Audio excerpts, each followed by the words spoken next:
I would like to welcome Debi Auger to the Unstoppable Entrepreneur Show, and she's going to talk to us about some of the top 3 tips entrepreneurs who are just starting out can start building their brand. So before we start, Debi, why don't you just tell us a little bit about yourself and what you do? Hi, I'm what I guess I would call a multi-passionate entrepreneur. I have a few different businesses that I do.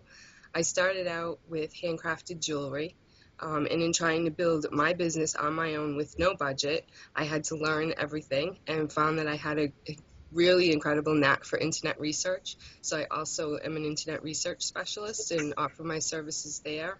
And I'm using all the learning that I did now to start a new success coaching business to help other entrepreneurs, primarily artisans that are just starting out, to get them get their business up and running and skyrocket their life to where they want to be. Great. And so you just came out with an ebook. You want to tell us a little bit about that? I did. It's called Creating Your Brand, Presenting Your Gift to the World. Um, it kind of happened all, it was kind of exploded when Facebook changed everyone to timeline. And it's gearing up towards discussing owning your traffic. And the first thing, that you need to do before you get there is to create a brand. And there's a lot of misconception that, you need to go the Coca-Cola route, so to speak, and spend a huge amount of money and all of these other things, all these elements to have a brand. And actually, you don't need to do that, especially if you're a solopreneur. The most important aspect of your brand is you. You're selling you. I watched a video, Simon Sinek's TEDx talk, and it was all about your why and finding your why. And that's actually what prompted me to start the success coaching business. I have 4 businesses that I run, and I don't always make the progress that I wanted to make. And when I looked at why I wasn't making progress, it was because I'm constantly stopping to answer other entrepreneurs' questions and helping them. And why do I do that? Because I want to see them succeed, and it makes me happy. And that's what it's about, is making me happy. Um, and I went the whole kit and caboodle, branded logo and trademarking and all of that with my jewelry business. But I also show in the ebook that there's many ways that you can brand a business. You don't have to go that route. I did it all myself. I had to learn to do it myself. And that's one example. But within my company and my businesses, I actually have things branded from the jewelry business, which is all go, all the way down to one that's simply just 2 colors and 2 different fonts that I use, which is my research business. It's mostly about consistency, especially when you're just starting out and you may not have actually found the identity for whatever it is you're doing and come into your own. If you just take a look at your feelings and why you're doing what you do, and look at your business name and just be consistent. Even if you just start out with a particular font that you like, that kind of expresses your personality of your brand, and some colors that you want to use, you can do that. It's very, very inexpensive way to start, but then you consistently use that. You use that business name, a tagline if you have one. For instance, the one for my jewelry is "For all the unique facets of you." Mhm. Um, and you use that everywhere, and you use your personality in your words, the way you express things, both in video or in print, whether you're writing your website or doing tweets or Facebook posts or whatever. It's your personality that you're expressing. So, And sorry to jump in. Something came to mind. So, what would you say for someone who's just really starting out? Where should they start? They might have an idea about their business, and they maybe have a domain name. What would be some of your sort of top 3 steps, just to give people in our audience a little more direction? well, you have to look at what I did with my jewelry business. I use me as an example. I had an idea. I actually started off with a different name. At the time, I was only making beaded bangles, and I looked at bangles, with a Z, and doing things with that, and then realized it could go into something more. I didn't want to limit myself, so I decided to go with Designs by Debi. And it took a while of, looking at it and why I did it. And I appreciated the gift I was given. So I have part of my logo is a magenta rose. And, there's symbolism behind that dark pink roses symbolize gratitude. So I incorporated that into there. You can look at it from that type of perspective. For my internet research business, like I said, I used just a simple um, two fonts and two colors, and I went with blue for the website because usually when people are looking for services of someone like that, they're kind of scattered and nervous and stressed out, and I used the blue as a calming mechanism. Some people might have a brand that is more conducive to using reds or like a fun thing where you're looking at fun fonts, but you have to look at, what you're doing and who's your audience. You're going to market differently if you have, products for children, or if you're looking at, entrepreneurs and you have a serious business, or if you're doing, jewelry or something like that that has like a fun, quirky kind of style, you're going to brand that differently and, use different things. You have to identify, who you think is going to want your product and how they're going to identify with that. Mm-hmm.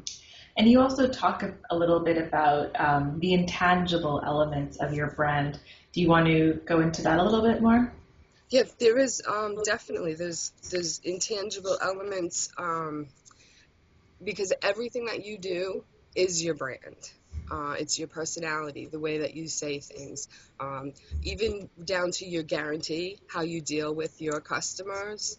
For instance, myself, you'll notice on my websites everywhere, it's always I this, I that. It's not we, unless I'm actually talking about a second person. A lot of people take, the we, we thank you for coming, or we this or we that, to make themselves sound big. And that's not always important. I want people to feel that they're being taken care of by me, not a team of 1,000 people. I don't have a team of 1,000 people. It's mostly, myself. And that's an intangible thing, but it's something that people relate to. It's about getting your audience to relate to what you do. And the Simon Sinek talk was important because it was, your why, and how people don't buy what you do, they buy why you do it. So your story and your personality, all those intangible elements of your brand, is a chance to connect with your audience. And that's a lot of times what's going to sell you or your product, or both, is sharing you. And how do you, for somebody who may not know how to do that, like how do you find that you've created an emotional connection with your audience and your customers? Because, there's tons of jewelry makers, there's tons of people who are internet research specialists. Like what's worked for you? The internet research is, I didn't so much go that route. It's a service, that I offer. But with my jewelry, definitely. I mean, there's a story behind how that happened for me. And I told that, and it goes with, my values. Philanthropy is a huge value of mine, and that shows through in my business. For instance, I have a jewelry for charity program that I run, and I do donations to charity, and it's sharing that and my feelings on that. I also, one of the reasons I create is to make people feel good and to, help them cope with losses and ease their pain. I do a lot of memorial jewelry. I do custom design work, and it's about making meaningful jewelry, and that's one of the ways that I set myself apart in that. I don't charge extra fees for custom design like some people do, and that's pretty much 99% of my business is custom design. I set myself apart that way, and really making meaningful pieces for them where every single part of it has some kind of meaning, and other people may not get that. They may look at it and not have any idea, but the person who's wearing it does. Okay. So really the focus here is sort of creating your brand story that people are sort of buying into the story and not necessarily just the product. Right. Okay. And you talk a lot about, consistency. Now, what does that mean in terms of someone who's just starting out and they don't really have a brand? Well, I see a lot of people I'll use Facebook as an example because it's a very visual example. Hmm. They have the new cover photos and you have your avatars, and a lot of people have a tendency to be constantly changing them. Or even they have a blog maybe, and they're always changing the design and changing the colors and all of that stuff. And it hinders brand recognition when you do that. Even if you're just starting out, and you've just settled on colors you want to use and something like that. Even just color, because people are so visual, can be very important to use that throughout and not be constantly, changing your cover image to things that have nothing to do with your business, and changing your avatars. It's about being recognized and people seeing you and saying, oh, that's Debbie. She does jewelry. I know who that is. And they see you, they recognize you, they're excited to see you. Whereas when you keep changing all the elements of your brand and switching, the design of your website and your avatar on Facebook, and the design of your blog and the colors that you use, people don't associate anything with you.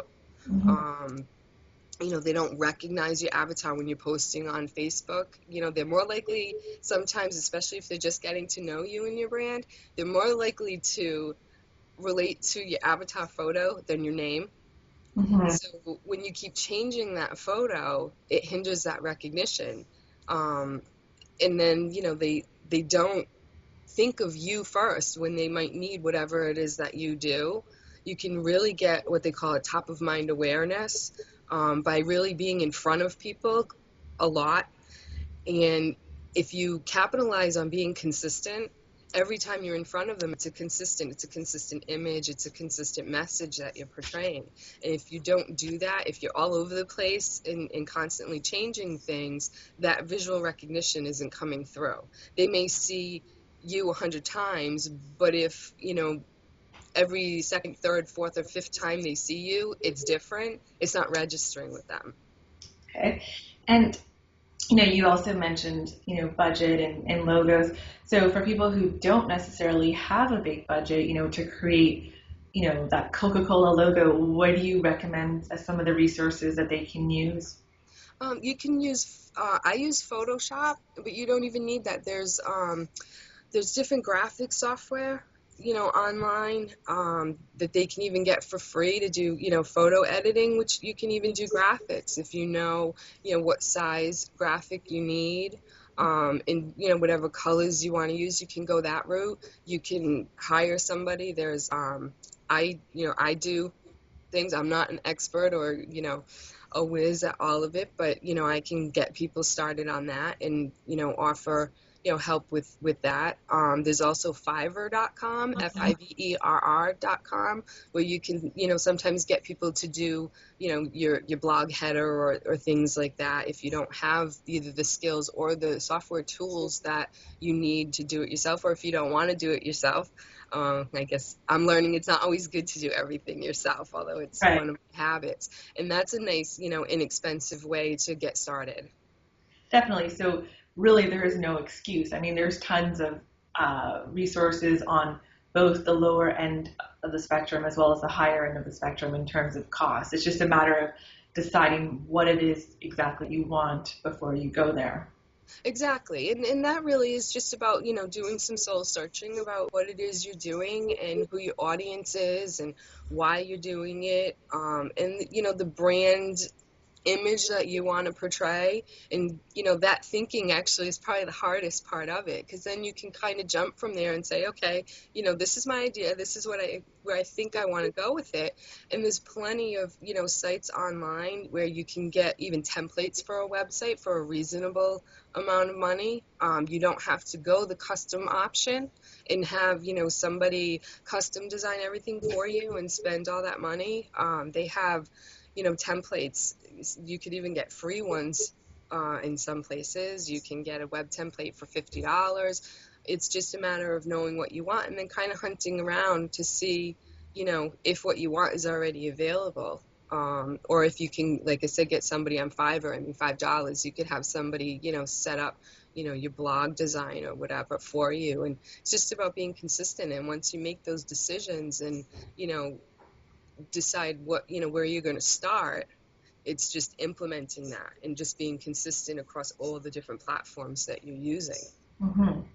So to sort of summarize what you've been saying so far, for someone who's just, starting out or starting to think about their business and their brand, the key thing would be, consistency, start to think of the why, who you're targeting, and come up with that story that people will have an emotional connection with. Right. And it's your story. It's, some people are comfortable sharing more than others. I mean, we see that all the time in social media. Mm-hmm. You don't have to tell your whole story. Mm-hmm. You share as much as you're comfortable sharing, as much as you feel is appropriate. But people don't always understand that sharing about yourself and who you are makes you real. It makes you real to your audience, to your customers, to your clients. You're not just, a person behind a logo or behind a blog. You let them kind of get a glimpse into you, because that's one of the biggest things that people are going to relate with, as far as, trusting you and trusting you enough to work with you, to buy from you. And you don't have to tell every little bit about yourself, but at least, just an honest story about what you're doing and why, and share, things about you as you're comfortable doing it. Those are definitely great tips and pointers for people just starting out. If they want to grab a copy of your ebook, where can they find it? It's up for sale on lulu.com. Okay. I'll put that. I'm not even prepared with the URL for that.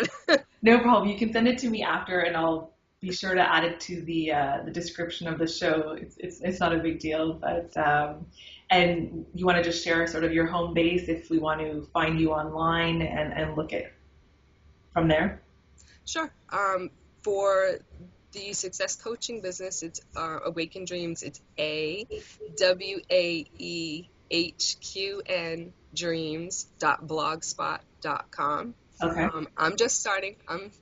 I'm doing exactly what I'm telling your audience to do. I've started the success coaching business with a blog, Facebook page, and Twitter account. I've bought the web domain. I haven't gone through the expense of setting that up. And I'm just kind of going, from there. And it's one of the things that I show in the book is 3 of my businesses, and the branding is very different in the way that it was approached. And also one that I did for someone else that also uses product photos in the brand. So I show that, there's a multitude of ways to do it, and it doesn't have to be expensive, especially when you're just starting out. Well, that's great, Debbie. I really appreciate you taking the time to speak with me today, and I look forward to following your journey and see where your businesses take you. Thank you. I'm very honored that you asked me. Thank you.